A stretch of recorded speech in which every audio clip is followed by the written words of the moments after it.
Salut à tous, salut à toutes, bienvenue pour une nouvelle pile. Aujourd'hui je suis avec Pierre-Paul. Bonjour à tous, bonjour à toutes. On va vous parler de plein de jeux, on a 5 mentions honorables je crois. Du gros jeu avec Ascension Tactics, on a des jeux à deux avec Gatsby et Codo Berlin. Et on a aussi fait à deux les jardins suspendus. Et un petit jeu de draft, All-Star Draft. Ouais, tout est dans le titre. Allez c'est parti.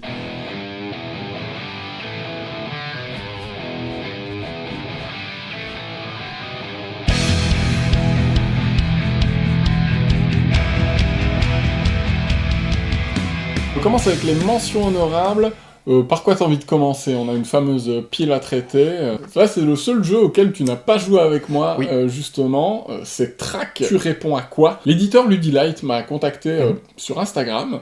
Et bon, j'étais sceptique, mais en même temps, j'ai envie de rester ouvert et de pas être snob, surtout par rapport au jeu d'ambiance. Et je me suis dit, allez, pourquoi pas? Et en fait, on y a joué à 3, avec Mounir notamment, et on s'est marré. Track, c'est quoi? Ça reprend un peu le principe du burger de la mort. Tu connais le burger quiz, donc, tu vois? 10 questions à poser avec des questions à et retenir. tu dois les retenir dans l'ordre, sauf que là, t'es pas obligé de répondre dans l'ordre, mais c'est la même idée. Quelqu'un va lire à la suite 9 questions. Et les questions, je vais commencer par ça, sont très bien écrites. C'est vraiment ça qui fait le jeu. C'est le genre de jeu où si les questions étaient à côté, ça serait nul. Mais là, les questions sont souvent très absurdes, n'ont pas vraiment une réponse. C'est pas du tout un jeu de culture générale, vraiment pas, rien à voir avec un Opération Zèbre ou ce genre de choses. C'est vraiment juste un jeu de rôle avec des questions absurdes. Quel est l'ingrédient principal d'une tarte aux pommes? Dis le mot farita avec un accent allemand. Achikachikachik. Aïe aïe aïe. Voilà. Ah, c'est bon. C'est ce genre de truc. Sauf que maintenant, imagine que je te dis tout ça d'affilée. Et que après on répond à tour de rôle, dans l'ordre de la table, et à ton tour, tu dois répondre un truc. Et soit tu te souviens de Achikachikachik et tu vas dire aïe aïe aïe à ton tour, tu vas le dire fièrement. D'accord, ouais. Soit t'as complètement zappé, mais tu peux dire un truc au pif, tu peux dire des œufs, et t'espères que ça passe, et tu le dis avec aplomb, et t'espères que personne ne te dénonce, parce que à tout moment, quelqu'un peut dire tu réponds à quoi? Et donc là, à toi de te justifier, de dire « Ah, mais je répondais à cette question-là, et on vérifie si c'est juste ou non. » T'essayes que ça passe, t'essayes de ne pas te faire attraper, c'est là où on voit à quel point on est très mauvais en mémoire, on est très vite en train de zapper une question qu'on nous a posée il y a quelques minutes. Alors il y a plein de techniques rigolotes, tu retiens à tout prix la première question, ou tu réponds en premier à la dernière qui a été posée, comme ça tu la neutralises pour tout le monde, et vraiment c'est le côté débile, mais débile profond, mais dans le bon sens du terme des questions, qui fait que le jeu marche, qu'il est drôle, qu'on se marre, et on sort des trucs qui n'ont ni queue ni tête, et déjà à 3 joueurs on s'est marré, quoi. C'est quand même cool de pouvoir faire des jeux où tu te marres, y compris dans des groupes un peu moins grands, quoi. Ouais, et qui peut a priori tout aussi bien marcher dans un plus grand groupe, et c'est ça qui peut en faire une Oui, c'est force. ça. Tu peux aussi jouer, je crois qu'ils le mettent jusqu'à 10 joueurs, oui, c'est ça. Parce que un qui pose les questions, puis il y a 9 questions, bon là ça devient vraiment hardcore, mais pourquoi pas, tu vois, ça peut être marrant, et t'enchaînes les manches comme ça, t'en fais un certain nombre, au bout d'un moment, celui qui a le moins perdu l'emporte. C'est bien marré, et pourtant j'étais sceptique, donc Track, si vous aimez le style, moi je vous le conseille chaleureusement. Oh, tu me l'as bien pitché, ça me donne envie de l'essayer et potentiellement même de l'acheter pour le plaisir de répondre n'importe quoi à une question et d'y aller en mode mais si, c'est exactement ce qui a été posé comme question. Voilà, tu me dis des œufs, bah, c'est l'ingrédient principal de l'omelette, c'est évident. Voilà. Ouais, c'est ça, tu peux vraiment jouer sur la mémoire des gens, sur le bluff, le côté aplomb. Il y a des questions, parfois, tu dois juste répondre par vrai, faux, oui, non.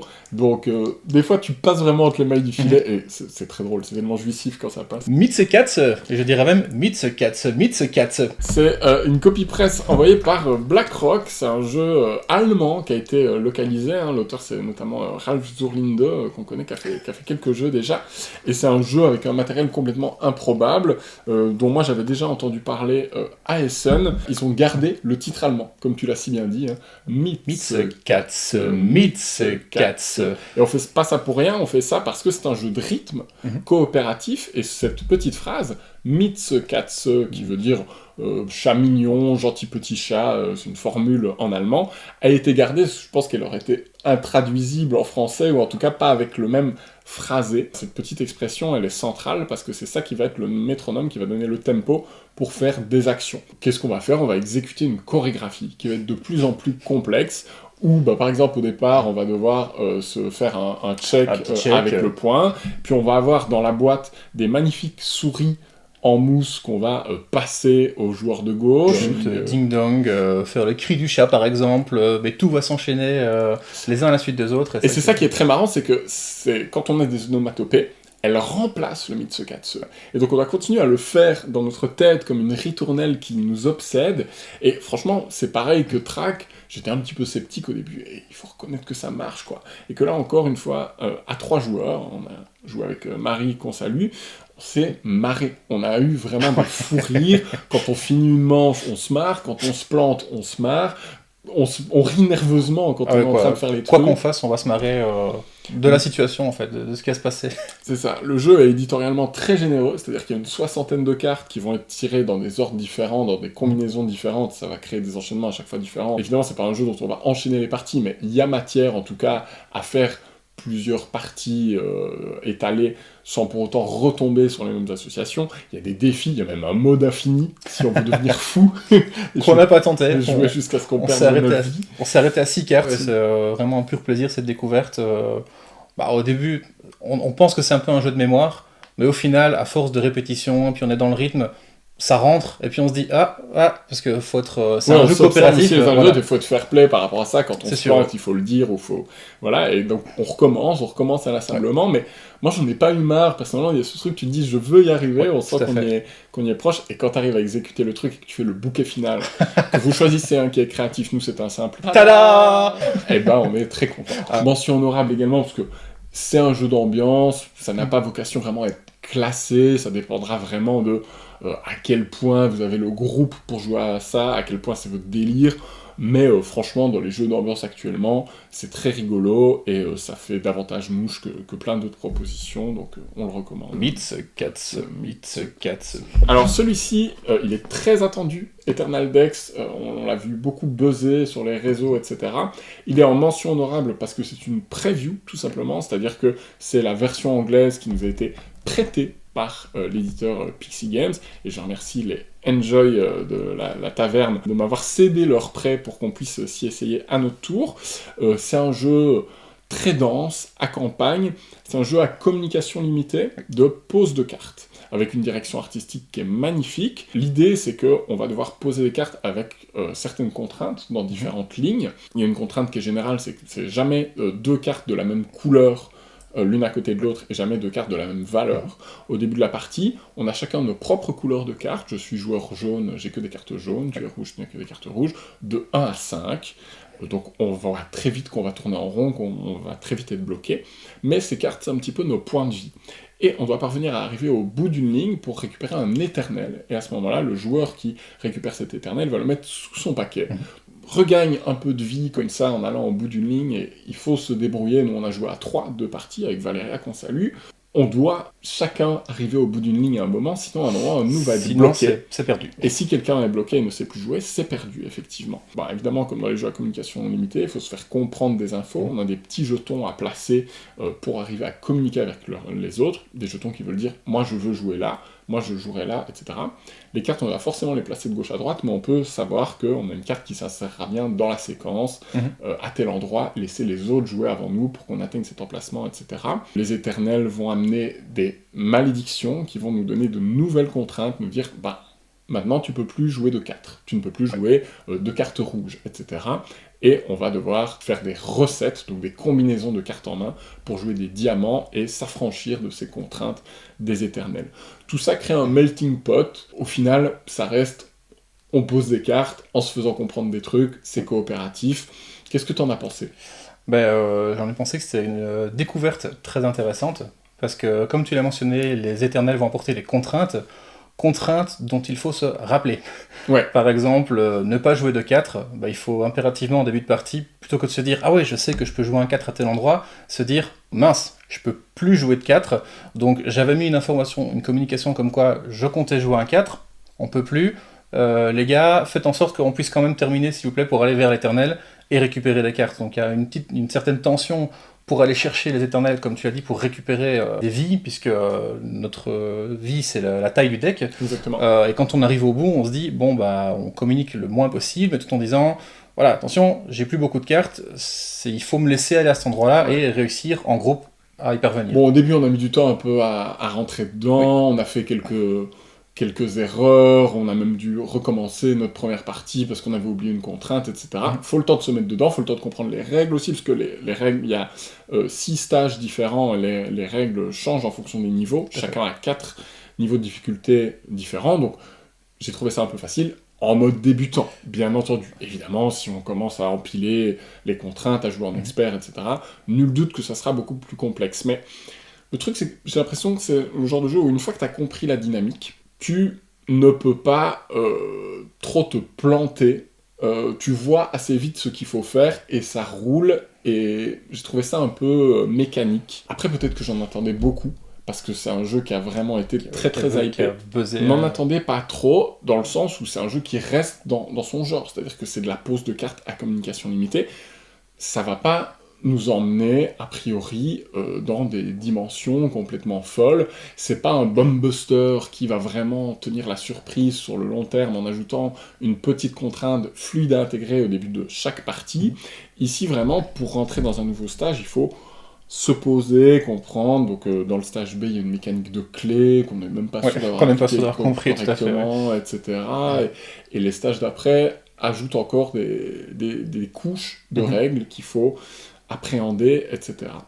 Donc c'est pas tant de la difficulté que un peu de lourdeur, en tout cas pour mettre la machine en marche. Moi derrière, j'ai pas eu envie j'ai pas été complètement mordu et dire ah je vais en enchaîner, on va en faire 10 sur la soirée, c'est génial. Ouais, non, c'est sûr. On a quand même voulu découvrir un deuxième stage pour voir un peu la différence de mécanique que le jeu pouvait proposer, et puis les plaisirs de voir de nouvelles cartes. Et une fois qu'on commence à comprendre comment chacun communique, comme dans tout jeu de communication, on se dit ok, là maintenant je sais que si je mets ça, tu sais ce que je vais vouloir dire par cette information-là. Donc on apprend à communiquer entre nous sans rien dire, et c'est ça qui est un plaisir aussi dans ce type de jeu. Donc on se donne des informations sans réellement en donner. C'est ça, c'est cette gymnastique-là, et en fonction de si elle vous plaît ou pas, le jeu vous accrochera plus ou moins. Moi j'ai trouvé ça très agréable, mais j'ai pas le coup de cœur. Pour l'instant, j'ai pas spécialement envie d'enchaîner les parties, même si on va encore essayer de voir un petit peu ce que le jeu a dans le ventre, et on vous en reparlera prochainement. On l'a dit, mais il faut le redire, c'est magnifique. C'est-à-dire que les éternels sont splendides, c'est un plaisir d'étaler le tapis de jeu. Un gros défaut, c'est que la mise en place est assez fastidieuse également. Au-delà des règles, au-delà de comprendre les spécificités de chaque stage, il faut mettre en place les différents paquets des éternels. À la fin de la partie, il faut les trier. Je crois que Pixie Games a entendu cette doléance et qu'il prévoit quelque chose pour l'arrivée de la version française, pour que le rangement soit un petit peu plus efficace. Donc ça, c'est à souligner, et c'est cool comme initiative de leur côté. Eternal Dex, on vous en reparle, mais c'est un très chouette jeu, très agréable dans son style. Mais il faut aimer, bien sûr, ce style particulier qu'est la coopération, la communication limitée, quoi. Sengoku, c'est pas une copie presse, puisque c'est un jeu qui m'a été offert par Golden Meeple, la boutique partenaire de la chaîne. Il y a d'ailleurs eu, il y a pas longtemps, la GMCon, le festival du jeu de prix de Golden Meeple, auquel on s'est rendus tous les deux, et qui était vraiment un succès. Une très bonne journée, belle organisation, ça tournait super bien, on a pris beaucoup de plaisir sur place, bonnes explications pour les jeux. Et c'était très convivial, surtout. C'est que ça n'a rien à voir, évidemment, avec un salon ou quoi, c'est vraiment une convention où on se retrouve entre passionnés. On était peut-être, je sais pas, entre 30 et 50 à la louche. C'est ce que j'aurais dit. Mais tout le monde se croise, tout le monde interagit, on met des noms sur des pseudos qu'on a lus sur Discord, donc c'était très chouette, et beaucoup d'échanges sur les différentes explications de jeu, beaucoup de prêts de jeu, etc. Suivez vraiment la page de Golden Meeple, leurs réseaux sociaux, pour vous rendre à la prochaine édition de cet événement. Et donc, chaque mois, ils m'offrent des jeux. Ce mois-ci, j'ai choisi Sengoku. Donc, ils soutiennent la chaîne. Allez faire un tour sur goldenmeeple.be pour voir tous les jeux qu'ils ont en magasin. Il y a vraiment des nouveautés intéressantes à des prix défiant toute concurrence. Et Sengoku, c'est la version un peu deluxifiée de Rumble Nation, un jeu japonais très sympa, très nerveux, un jeu de majorité presque jeu d'ambiance, en tout cas très fun. On lance des dés, on regarde les résultats, on passe au joueur suivant, ça tombe super vite. C'est fluide, c'est un peu la vibe d'un Las Vegas, mais qui peut être joué à un peu moins nombreux. Moi j'aime bien y jouer à 3. À 2, ça manque un peu de piment. À 4, j'ai pas essayé, je pense que c'est un poil chaotique. 3 est un sweet spot pour ce jeu. C'est un jeu de majorité tout bête. Celui qui a le plus de soldats sur une zone va gagner autant de points de victoire que la valeur de la zone. Il y a une deuxième place qui marque la moitié des points. Le twist du jeu, c'est que les différentes régions vont être résolues par ordre croissant. On va commencer par celle qui vaut le moins de points de victoire, la 2. Et si je suis majoritaire dans cette région, certes j'aurai 2 points de victoire, mais surtout, pour chaque région où j'ai au moins un pion, je vais pouvoir égrener, venir placer des renforts, et ça va me permettre d'être plus puissant et de venir gratter des majorités à gauche à droite, de revenir dépasser les adversaires, etc. Une gestion du tempo aussi qui est assez rigolote parce qu'on lance 3 dés, on fait une addition de 2 qui va définir où on se place, et le troisième définit le nombre de pions qu'on place. 1, 2 ou 3 si c'est 1, 2, 3, 4, 5, 6. Et on pense que c'est bien de mettre un maximum de pions le plus vite possible, et en même temps, si on attend, on va pouvoir venir gratter avec un seul petit pion des majorités à gauche et à droite. Qu'est-ce que t'en as pensé ? Alors moi j'en ai fait 2 parties, donc une à 2 joueurs, qui était fort rapide, et comme tu l'as bien dit, effectivement, je pense que c'est vraiment à 3 que c'est plus agréable, parce qu'il va y avoir des petits combats en disant mais qu'est-ce que tu viens faire chez moi, et puis l'autre qui aura un petit sourire en disant c'est bien, va là-bas, viens pas chez moi. Dans tous ces jeux, il y a une interaction de la diplomatie qui se crée, puis il y a des retournements de situation avec des cartes tactiques aussi qui sont mises en place dès le début de la partie. On ne pourra en utiliser qu'une sur toute la partie, il faut bien choisir laquelle et bien choisir à quel moment, parce que c'est à la place de lancer les dés, et ça crée aussi des petits retournements de situation, des petits twists sympas. Oui. Ça permet de temporiser un petit peu sur un tour où on ne sait pas trop où se placer pour voir un peu où l'adversaire va se placer, mais on ne pourra en utiliser qu'une seule, donc il s'agit de bien choisir sa carte. C'est un de ces jeux assez excitants où, en fait, le cœur du jeu, c'est évidemment ce placement, mais on a le sentiment que le pinacle, c'est au moment de la résolution. Alors qu'on ne joue plus au moment de la résolution. On ne fait plus rien, on va juste distribuer des points de victoire, mais on a l'impression qu'on prépare pendant toute la partie ce moment, et quand on y arrive, c'est le zénith, c'est le dénouement, on a un peu des frissons, je trouve, de dire tac, il y a ça, il y a des réactions en chaîne qui se font, mais on a tout de même des prises de décision, on peut choisir de relancer ses dés une fois, il y a une règle avancée aussi avec un daimyo qui va avoir un pouvoir spécial qu'on n'a pas encore essayé, parce que moi j'ai envie que le jeu soit le plus simple possible, soit le plus immédiat possible, mais c'est bien d'avoir cette option quand on aura peut-être fait une dizaine de parties pour venir rajouter une petite couche de complexité. Donc voilà, c'est un jeu fun.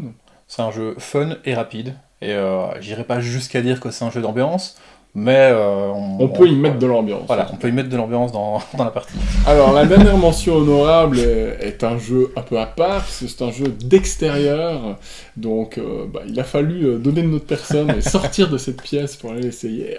Oui, ça arrive. Les geeks affrontent le monde extérieur. En plus, mon jardin n'est pas du tout praticable, les herbes sont beaucoup trop hautes pour jouer à un jeu comme ça, donc on est allé sur le terrain de pétanque, un peu au-dessus de chez moi, et on a joué au POC, notamment créé par Rémi Mathieu, anciennement chez Yellow. C'est une sorte de pétanque, donc on va lancer 2 dés qui sont appelés les marrots, qui sont en quelque sorte des cochonnets. Le but c'est d'être le plus près possible de ces dés, mais c'est des multiplicateurs, et donc ils peuvent être x1, x2, x3, peut-être même x5, et nous-mêmes on va lancer non pas des balles, mais des dés. Et donc c'est ça qui est rigolo, c'est que alors ça rend le tout très hasardeux, très chaotique, parce que en plus du côté lancer et d'être le plus proche possible, on est tributaire des valeurs qu'on va sortir. Et donc je vais peut-être pouvoir faire 5 x 5, si mon multiplicateur fait 5 et que moi je tire un 5 au dé, pour le même prix je peux faire 1 x 1. Et donc ça, il faut l'accepter. Sauf que, comme à la belote, pas du tout, comme à la pétanque où tu peux pointer et balancer une boule pour la dégager, là tu peux en quelque sorte pointer les dés, on appelle ça poker, donc pour venir changer leur valeur. Et il y a même, petit twist rigolo, des dés qui ont une face poc et qui vont nous encourager à tenter ce move, puisque si on les touche pendant la manche, on va scorer 5 points, non pas en résolution, mais immédiatement. Ça donne plusieurs pistes pour scorer des points de victoire, c'est pas uniquement à la fin de la manche, on peut en faire comme ça en cours de route, et oui, c'est très chaotique, mais c'est fun.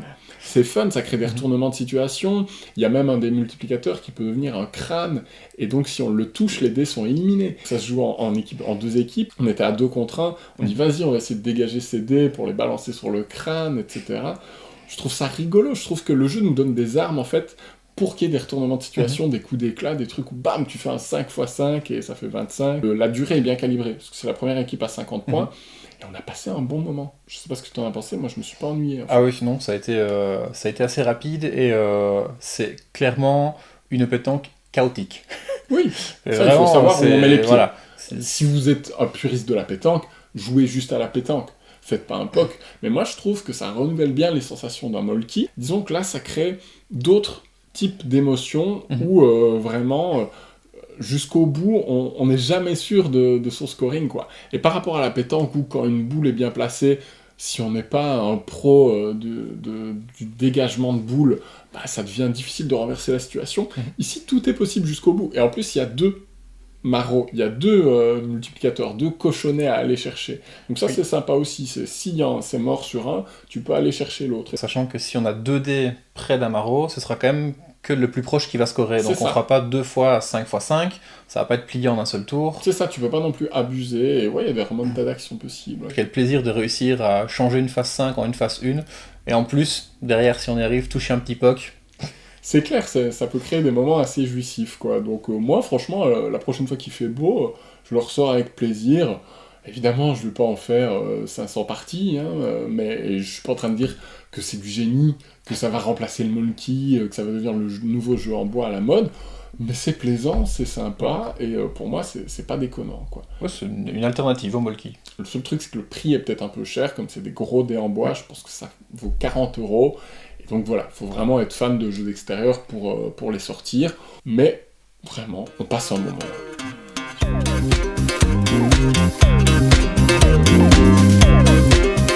On passe à la pile proprement dite, après ces 5 mentions honorables. Aujourd'hui, vous en avez pour votre argent. Hein. Les Jardins Suspendus de Mathieu Verdier et Grégory Grard. Mathieu Verdier qui est un copain, disclaimer. Ce sont les auteurs de Sur les traces de Darwin qui nous reviennent avec un nouveau principe de grille. Ici, on va créer une pyramide de 12 cartes, donc 5 au premier niveau, 4 au deuxième et 3 au dernier. On n'aura pas le choix, on va devoir faire cette pyramide. Notre seule latitude, c'est de choisir quand est-ce qu'on va, à quel niveau. Dès qu'on a 2 cartes au niveau 1, on peut continuer à agrandir ce niveau 1 ou aller au niveau 2. C'est un système de prise de cartes allié à de la pose d'ouvriers. C'est-à-dire qu'on a chacun 3 ouvriers qu'on va poser à tour de rôle. Le petit placement d'ouvriers s'adapte selon le nombre de joueurs. Typiquement, à 2, il n'y a que 2 emplacements dans chaque colonne. Donc peut-être ça va être vous qui venez prendre une carte 2 fois dans la même colonne, ou peut-être vous allez en prendre une et votre adversaire va venir se placer, et là cette colonne sera morte pour la manche, on ne pourra plus y aller tant qu'on n'aura pas placé tous nos ouvriers. Dans cette colonne, il y a un système de rivière assez classique, c'est-à-dire qu'on peut prendre la première carte gratuitement, ou on peut aller plus loin en payant des outils, qui sont une des 2 ressources du jeu, et on a accès à jusqu'à 4 cartes dans la colonne, donc le jeu nous donne pas mal de latitude pour peu qu'on ait des outils à dépenser.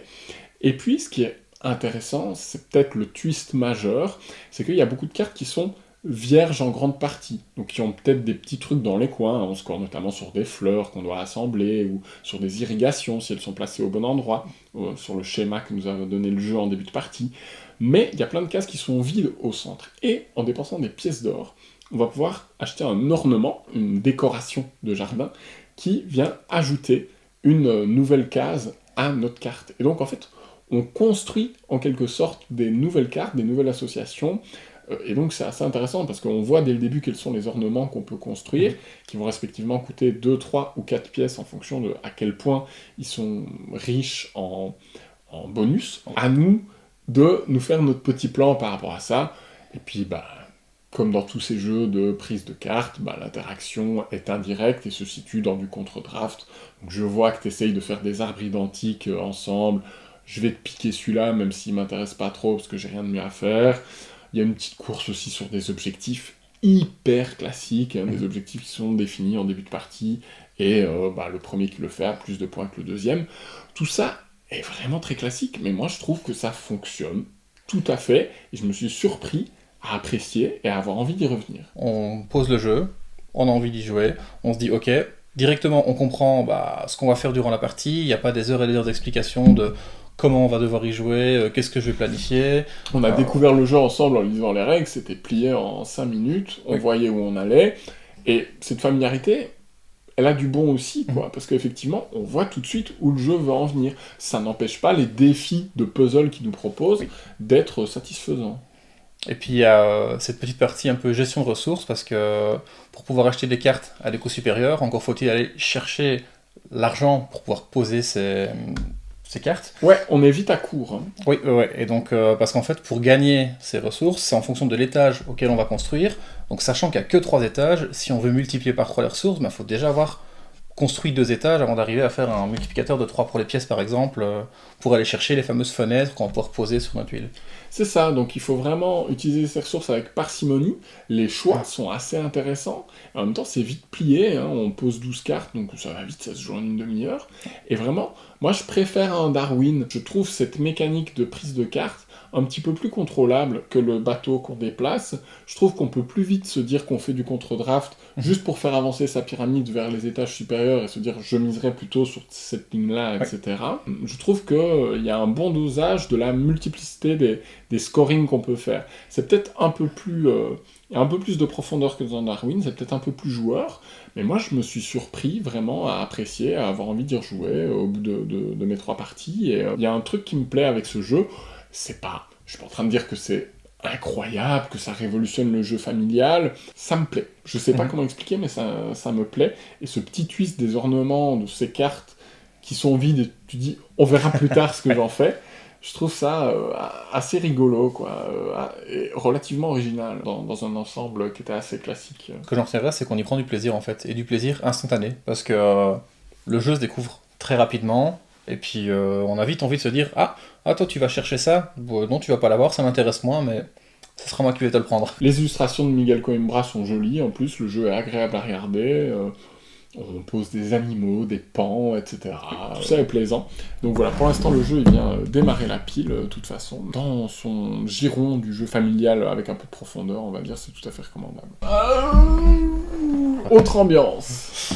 On est sur du plus lourd. La grosse boîte d'Ascension Tactics, copy press de chez Yellow. Ascension, c'est ce deck building qui arrive en 2010 avec des âmes déchaînées, un deck building créé par des anciens champions de Magic en réponse à Dominion, qui ont dit bon bah on va faire du deck building mais où on poutre des monstres, hein. Bon il y en avait eu d'autres avant, il y a eu Thunderstone, etc., mais qui reprend cette base-là, mais qui ajoute le principe de rivière, et donc la réserve n'est pas fixe en début de partie, mais on va devoir s'adapter à ce qu'il y a dans la rivière pour pouvoir construire son deck. Et ici, on vient y ajouter un jeu d'escarmouche, de figurines, c'est-à-dire qu'on a une escouade de 4 super-héros, en quelque sorte, qui ne font pas partie de notre deck, qui sont en dehors, qui ont chacun leur petit standy en carton.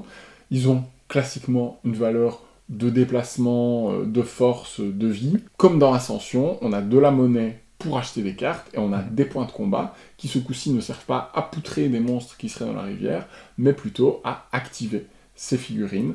Donc on sait qu'on peut les activer à chaque tour si on veut, on a même de base un portail qui nous fait 2 points de combat par tour, et quand on active une figurine, on tape et on se déplace, dans l'ordre qu'on veut, on peut taper puis se déplacer, ou se déplacer puis taper. On essaye dans le scénario de base, on essaye d'être majoritaire autour de Sanctuaire pour scorer des points de victoire à chaque tour, et c'est une course au premier qui fera 30 points de victoire. C'est un jeu dans lequel j'ai eu de nouveau, malheureusement, ce petit analyse paralysis, en mode ça reste léger, mais de se dire ah oui, ok, donc je peux dépenser ça ou plutôt acheter ça, il reste quand même une partie un peu réflexion, même si la rivière n'est pas grande, on a quand même cette partie de se dire bon, qu'est-ce que je vais faire, à quoi pense mon adversaire, voilà, on voit qu'on est quand même dans du jeu un peu plus lourd qu'un simple deck building, parce qu'il y a cette partie plateau en plus à gérer, avec les pouvoirs qu'on va pouvoir ajouter à nos héros.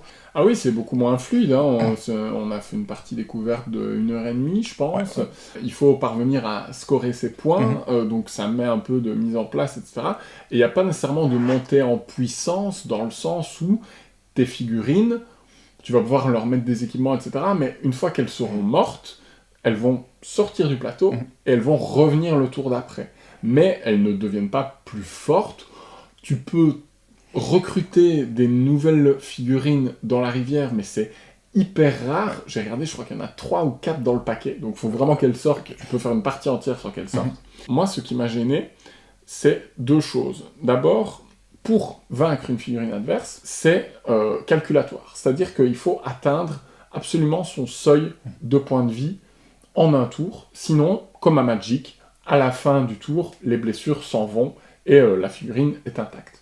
Et comme à Magic, les figurines s'engagent quand elles sont activées, donc on ne peut les utiliser qu'une fois par tour. Donc je ne peux pas commencer à bourriner avec une même figurine si j'ai plein de points de combat, et donc tu vois très vite, en fonction du combat que tu as à disposition, si tu peux aller attaquer l'adversaire et le tuer, en l'occurrence. Si tu le tues pas, ça n'a aucun intérêt. Tu restes dans ton coin et tu campes sur tes positions.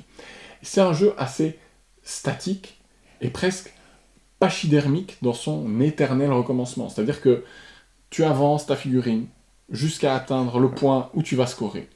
Quand tu l'atteins, tu fais tes 2 points. L'adversaire te contre, il te sort du plateau.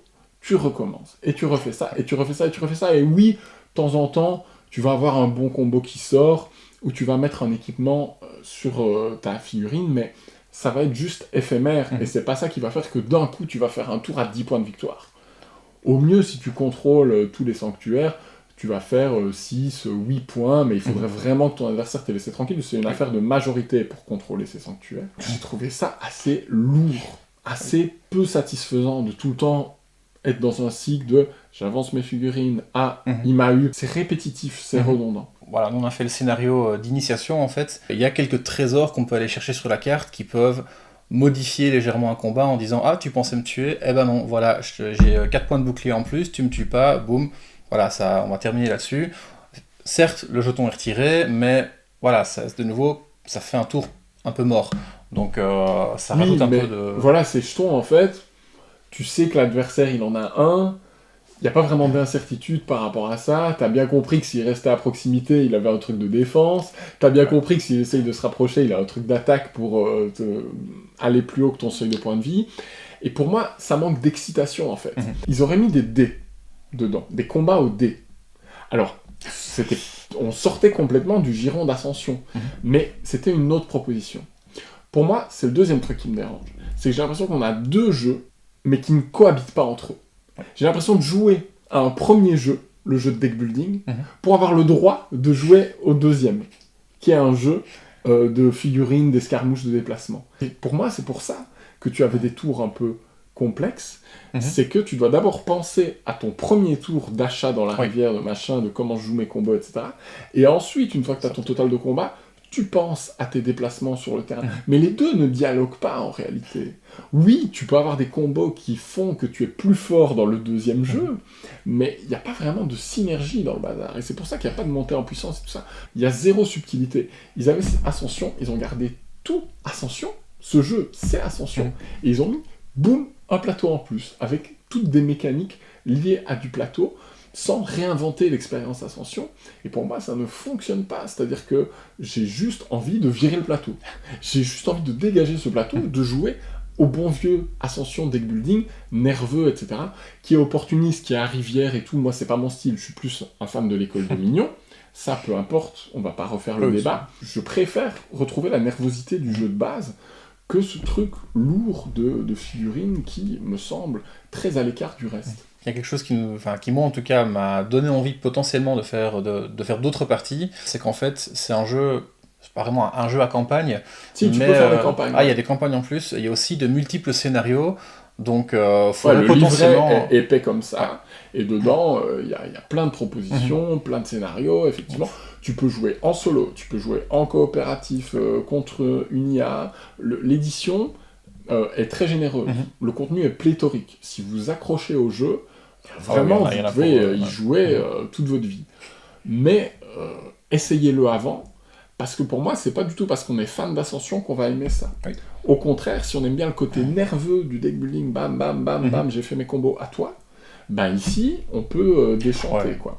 Et moi, je trouve qu'ils auraient vraiment dû garder l'univers, mais faire autre chose. Enlever la partie deck building, la rendre plus légère, je sais pas, mais pour moi, c'est vraiment 2 jeux à part qui ne cohabitent pas, et je trouve ça assez indigeste. Et j'avais envie de l'aimer, moi j'aime le deck building, je suis hyper client, j'aime les jeux d'affrontement, les leaders, les Ironwood, les jeux où on se tape sur la gueule, je suis client. Mais ici, pour moi, c'était trop froid dans les affrontements. Je sais très vite si je vais te battre ou pas. Pas d'incertitude, pas de carte jouée face cachée, etc. Pas de lancer de dés. Et donc, j'y vais ou j'y vais pas. C'est aussi simple que ça, la décision, elle est binaire et je ressens pas d'excitation, quoi. Ouais. Donc voilà, ça m'a déçu pour ça. Et honnêtement, je me suis fait chier, quoi, pendant la partie. C'est dommage, parce qu'effectivement, il y a plein de contenu, mais j'ai pas envie de creuser plus loin. Bon, vous l'aurez compris. On va le mettre en dessous de la pile. Hein. Mais l'accessibilité des jardins suspendus le rend déjà beaucoup plus facile à mettre au-dessus d'Ascension. C'est ça, c'est plus fluide. Hein, oui, clairement. Voilà. C'est vite expliqué, vite joué. Ensuite, on a All-Star Draft, autre ambiance que Ascension. Petit jeu de cartes coloré qui existe déjà en VO depuis quelques temps, mais qui là est localisé en français par Paladis Games, et c'est une copie presse qui m'envoie. Merci à eux, parce que j'ai cru comprendre que c'était pas souvent qu'ils le faisaient, hein. C'est un petit éditeur. C'est un jeu thématisé hockey. On a des ours, des pandas, des pingouins, des chouettes, des canards qui jouent au hockey. Et le but de la partie, c'est de créer, à chaque manche, une équipe de hockey. Au début, c'est vraiment un jeu de draft très classique. C'est-à-dire qu'on reçoit une main, on garde une carte, on fait passer, et on cherche à faire des associations, soit de couleurs, c'est-à-dire de famille, quoi, de canards, d'ours, machin, soit de valeurs, soit de symboles. Sachant qu'il n'y a pas des symboles sur toutes les cartes, par contre, elles ont toutes une valeur, et elles ont toutes une famille. C'est tout. Quand on dit ça, c'est tout? Oui, c'est tout. Mais il y a des twists après. Donc, à chaque tour, déjà, on a une base qui est révélée, qui va définir des scorings. Et la plupart du temps, celui qui aura la meilleure équipe, celle qui vaut le plus de points, donc qui a fait la meilleure combinaison possible, scorera le plus de points. Mais de temps en temps, il y a des bases un peu twistées qui vont dire « Ah, c'est mieux d'être deuxième. Ah, là, c'est carrément mieux d'être dernier. » Donc, ça va changer un peu les dynamiques de jeu, ça va un petit peu renouveler la sauce.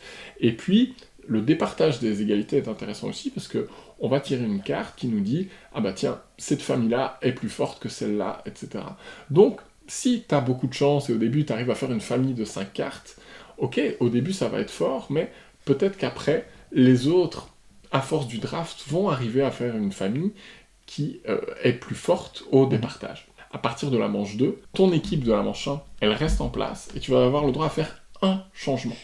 Et puis là, maintenant, il n'y a plus qu'une seule base à scorer, il y en a 2. Et tu vas choisir quelle équipe tu envoies sur quelle base. C'est un jeu de draft, donc ce qui est amusant dans cette partie-là, c'est que a priori on démarre tous avec les mêmes armes, plus ou moins, mais il faut un peu retenir ce qui a tourné dans les mains et de se dire, tiens, au début j'avais 3 pandas, j'en ai plus un seul.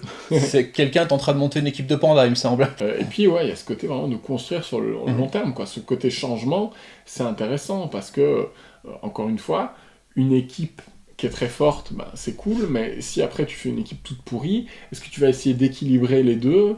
Est-ce que tu vas laisser comme ça, mais alors il y a des bases sur lesquelles tu vas renoncer à chaque fois? Il y a 3 manches, mais pas que. Parce qu'après les 3 manches, on passe aux playoffs. Et il faut potentiellement construire son draft en fonction des playoffs. Si on se dit, bon là, j'ai 3 mauvaises équipes, mais je vais peut-être pouvoir scorer des points sur la dernière partie qui est cette phase de playoffs. Les playoffs, c'est vraiment le highlight de la partie. C'est-à-dire que c'est le moment où le jeu prend une autre dimension.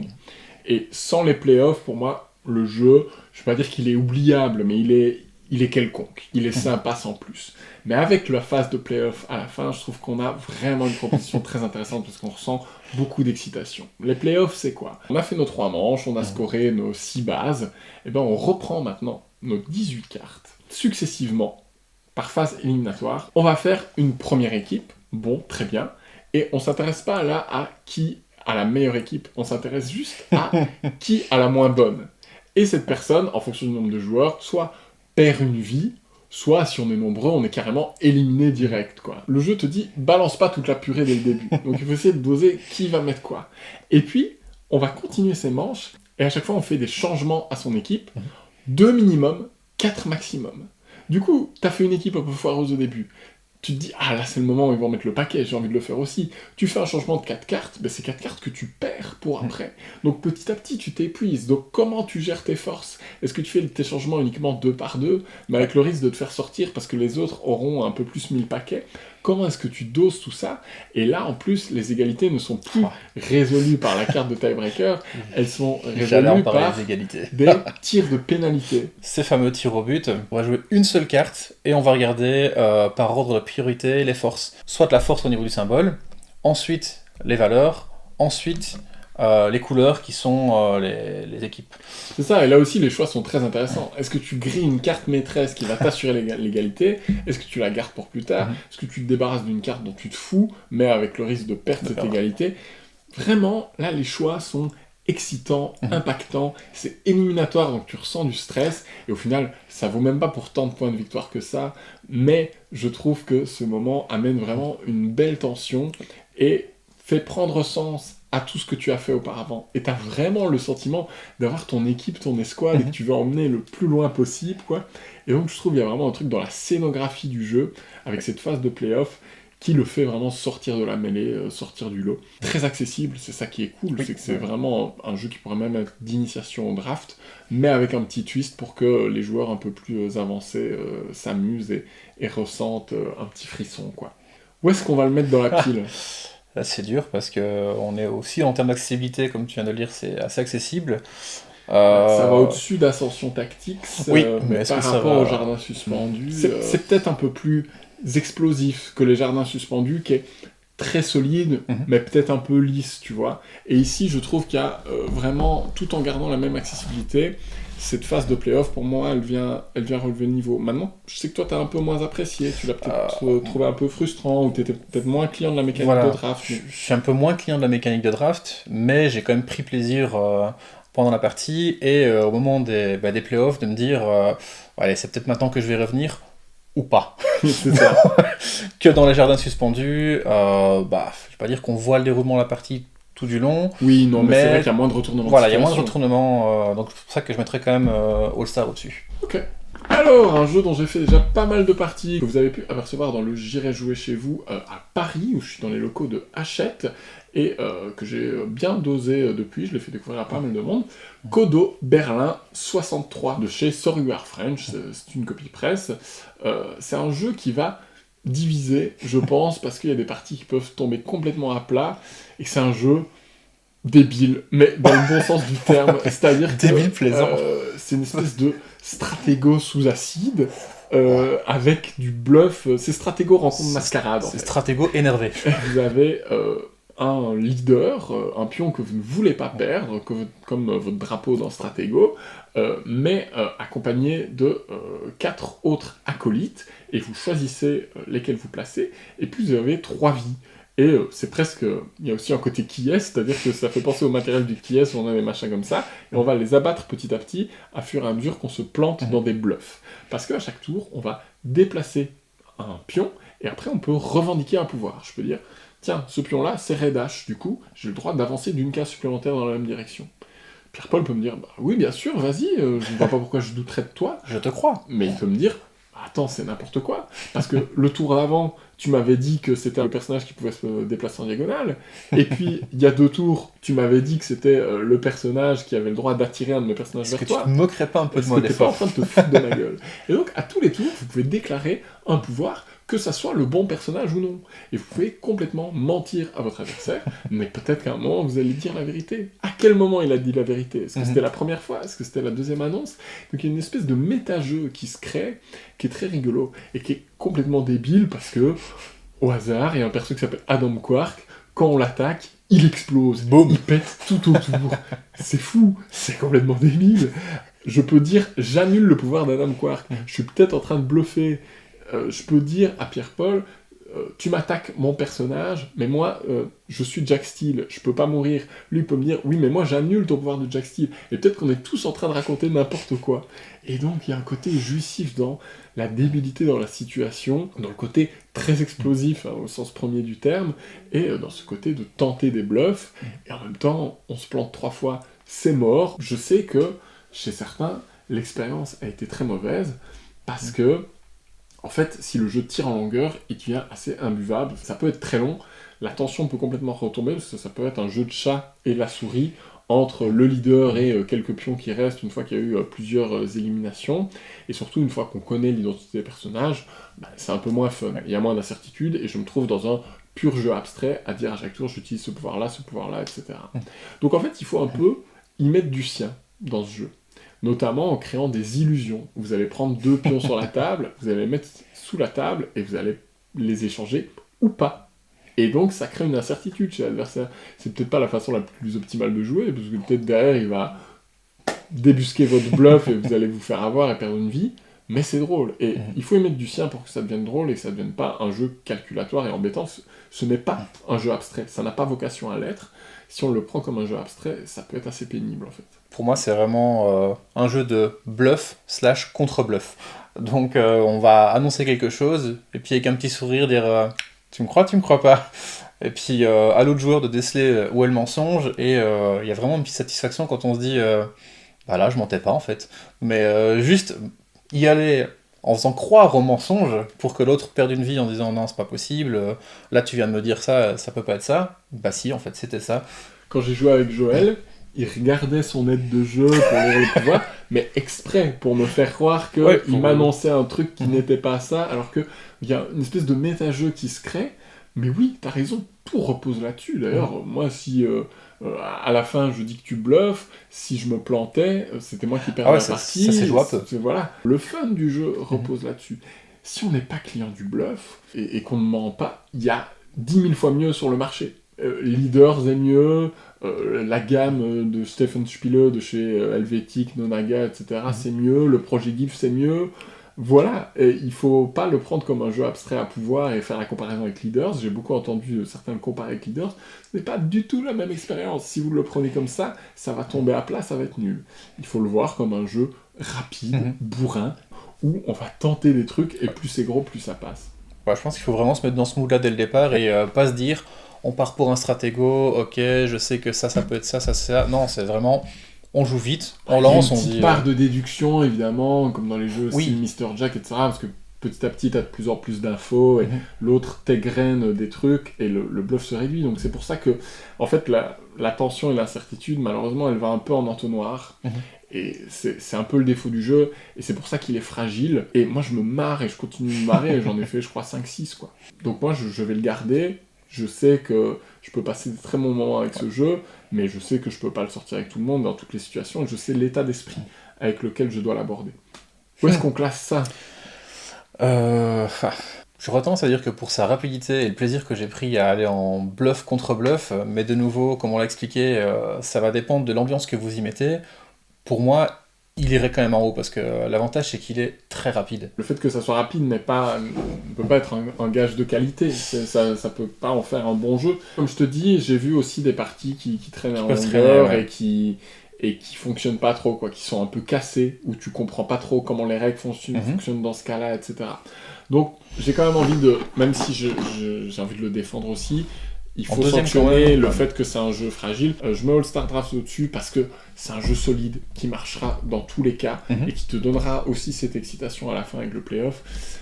Et Kodo, moi j'aime ce que ça propose, mais une partie sur 5 va peut-être tourner en autre boudin, et ça faut l'avoir en tête, et pour moi c'est quand même ça peut quand même être un problème. Mais franchement, si le pitch qu'on vous en a fait vous convainc, moi je vous encourage à l'essayer parce que c'est un jeu qui sort de l'ordinaire, quoi. Tout le monde en a beaucoup parlé. Gatsby de Ludovic Maublanc et Bruno Catala, copie presse de chez Catch Up Games. Je l'ai dosé ce jeu, je l'ai découvert également en salon sur l'événement Hachette, mais depuis j'en ai fait 6 ou 7 parties, je l'ai même fait jouer à d'autres personnes. Gatsby, c'est ce jeu 2 joueurs uniquement, qui se présente comme 3 mini-jeux dont on pense qu'ils sont déconnectés les uns des autres, et puis en fait dialoguent entre eux, notamment grâce à des échanges de jetons d'une zone à l'autre. C'est un jeu où on essaie d'avoir 3 tuiles de même couleur ou 5 tuiles différentes pour avoir une victoire immédiate, mais on peut aussi aller vers une fin de partie liée à l'épuisement d'une zone. Quand toutes les tuiles d'une zone ont été ramassées, alors ça change le système de victoire, c'est plus une victoire immédiate, c'est celui qui a le plus d'étoiles qui l'emporte.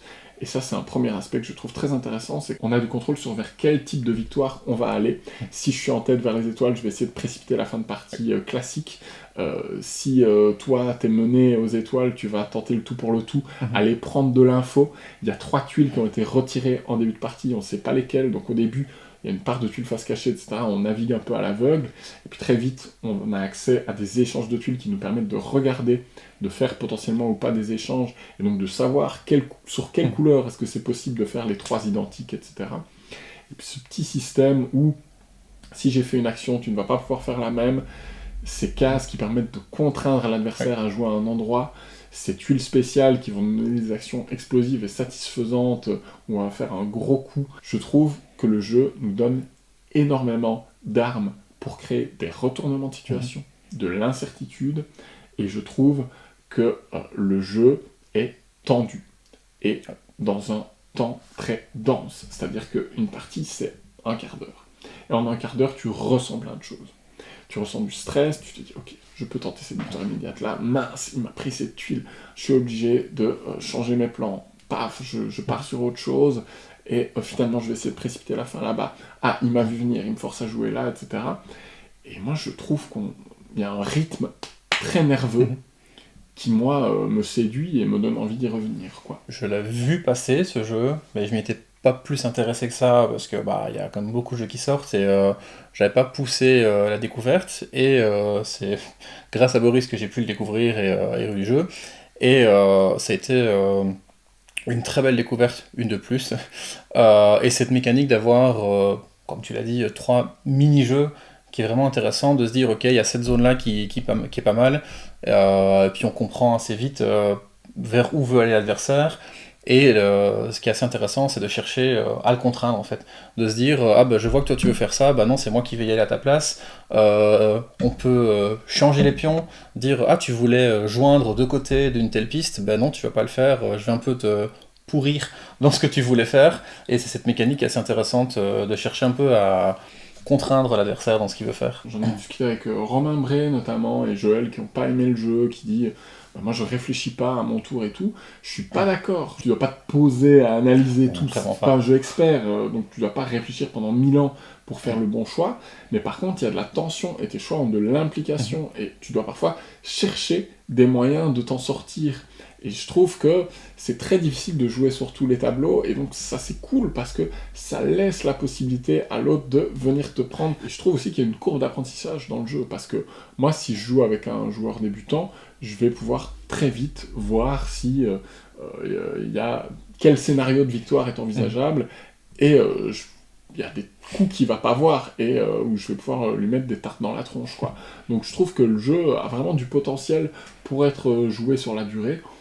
Je dis pas que c'est un nouveau banger, qu'on va en faire 100 parties, qui va rentrer dans mon top 50, mais je trouve que dans les jeux à deux, avec Toy Battle, ils tiennent la barre, quoi. Et c'est deux jeux qui, en très peu de temps, arrivent à proposer une expérience de jeu très intense, avec des retournements de situation, avec de l'incertitude, et en même temps, quand tu les pousses, je vais pas dire à haut niveau, mais en tout cas dans leur retranchement, il y a du contrôle, il y a de la profondeur pour moi. Ce qui est très intéressant dans le jeu, c'est qu'il y a à notre tour 3 actions possibles, voire 4 avec l'action spéciale qu'on aura pu récupérer, et qui pourra changer en cours de partie si on arrive à récupérer une nouvelle tuile spéciale, ce qui peut être un choix assez intéressant en cours de partie, de se dire, ah ben cette mécanique-là, elle m'intéresse plus trop, je vais essayer de gagner une tuile spéciale qui me permet d'aller chercher un autre type d'avantage. Le jeu joue sur le fait que tu vas ouvrir, en jouant, des opportunités à ton adversaire. Tu vas lui ouvrir des emplacements sur les courses, sur le cabaret.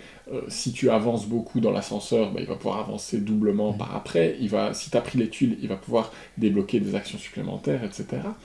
Et ça, c'est ça qui crée cette tension où tu as peur de ce que tu vas faire. Parce que tu te dis, ok, ce coup il est intéressant pour moi, mais mince, en fait, derrière il pouvait faire ça. Et je l'avais pas vu venir. Et je trouve qu'il y a vraiment un truc d'aller-retour, comme ça, de dialectique, de tarte dans ta gueule que je te retourne, etc. Et puis les illustrations sont très jolies, quoi. Je trouve que Christine Alcouf a fait un taf super. C'est un jeu abstrait déguisé, hein. On va pas se mentir, on ressent zéro le thème, même si les lieux sont bien designés, l'ascenseur est un ascenseur, les courses ont une notion de course avec cette majorité, etc. Mais voilà, au-delà de ça, on ne ressent pas la thématique des années folles. Moi, je m'en fous complètement, c'est un jeu abstrait auquel je prends du plaisir, et pour moi, c'est déjà beaucoup. Le fait qu'il y ait quelques actions et que, quoi que tu fasses, ça, au final, au cours de partie, ça va quand même avoir une importance, et ça va potentiellement modifier les choix de l'adversaire suite aux modifications qu'on aura faites. Bah ouais, je trouve ça vraiment intéressant. Ça, c'est un vrai jeu de joueurs, et en même temps, moi j'avais vu une partie chez Un Monde de Jeux avec Pénélope et Martin notamment, où ils se retrouvaient à jouer à 2 contre 2. C'était Martin et Christine Alcouf contre Pénélope et Ludomo Blanc, je pense. Et là, ça crée une toute autre dynamique où on discute de chaque choix et tout. Bon, du coup, la partie devient beaucoup plus longue parce qu'on est 2 cerveaux au lieu d'un et il faut dialoguer. Mais le jeu prenait des proportions incroyables, donc ça peut être un mode de jeu, une variante rigolote.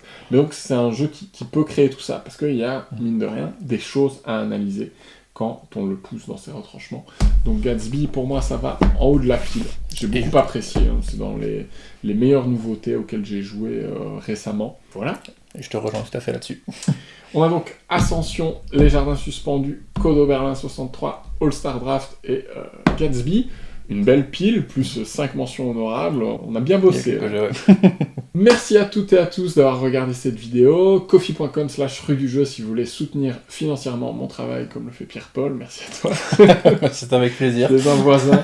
Je suis un voisin. On se retrouve très bientôt pour quelques vidéos. Il y a un J'irai jouer chez vous, chez Paul Gara qui arrive.